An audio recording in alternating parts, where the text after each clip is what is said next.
Good morning. This is kind of a little different than shop talk. This morning, Saturday, there's cars going by, but I rode down to the water. I just wanted to see the water. I wanted to ride down. When I left this morning, I read Joshua. I started reading in Joshua about how the Israelites were coming out and they were entering the promised land. And they were entering and they approached the Jordan River and they were told to stay half a mile behind the priest. Now when the priest put the Ark of the Covenant in the water separated as did the Red Sea. That's kind of the way it does in our life a lot of times. We're back from a half a mile. That's pretty good distance. You can't see all the small details, but you can see the big stuff.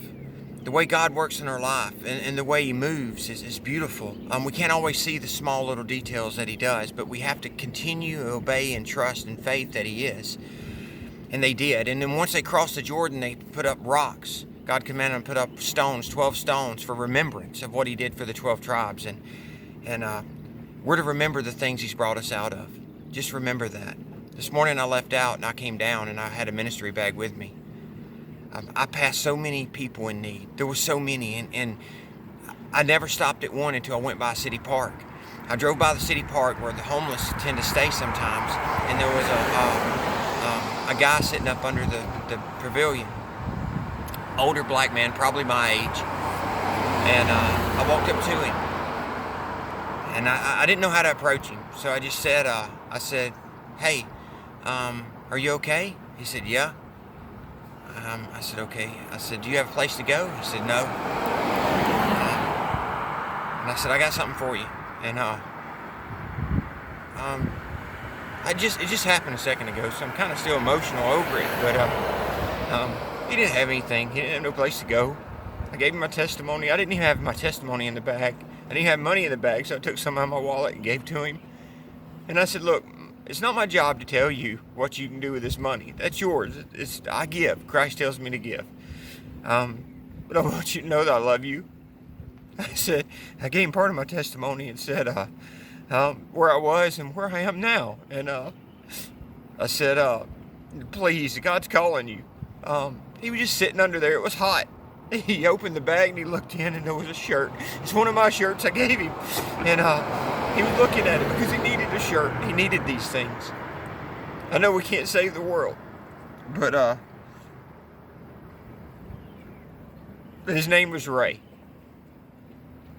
I don't know where he'll go from here. I don't know what he'll do. Pray for him. Pray for him. I started not to record this because emotional and getting, but that's who I am. It's who God's made me to be. I fought temptation this morning. It was so strong. It was so strong. And I almost failed.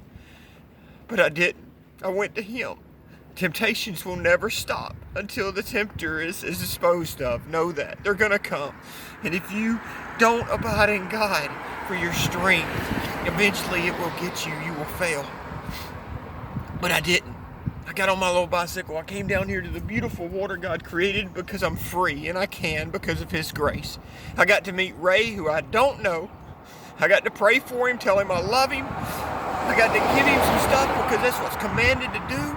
And I don't do this so that people will pat me on the back. It's Christ you need to be thanking. It's Him you need to turn to. He saves lives. He's a restorer of all. And He's my hope, my fortress. And I get to go to lunch later, amen, with a captain that used to be a captain. He's part of my family now, and I love him. God's given me a family, nothing to do with me, but because of Him. And I'm so grateful. And I just want to say thank you to everybody. It's such a good night last night. I know that God is so good. He just wants us to cry out to Him and love Him. That's all. We're created to worship Him. We just are. He's been trying to do that from the beginning of the Bible to the end and everything. So I pray for y'all that you will have a blessed day. In Jesus' name, amen.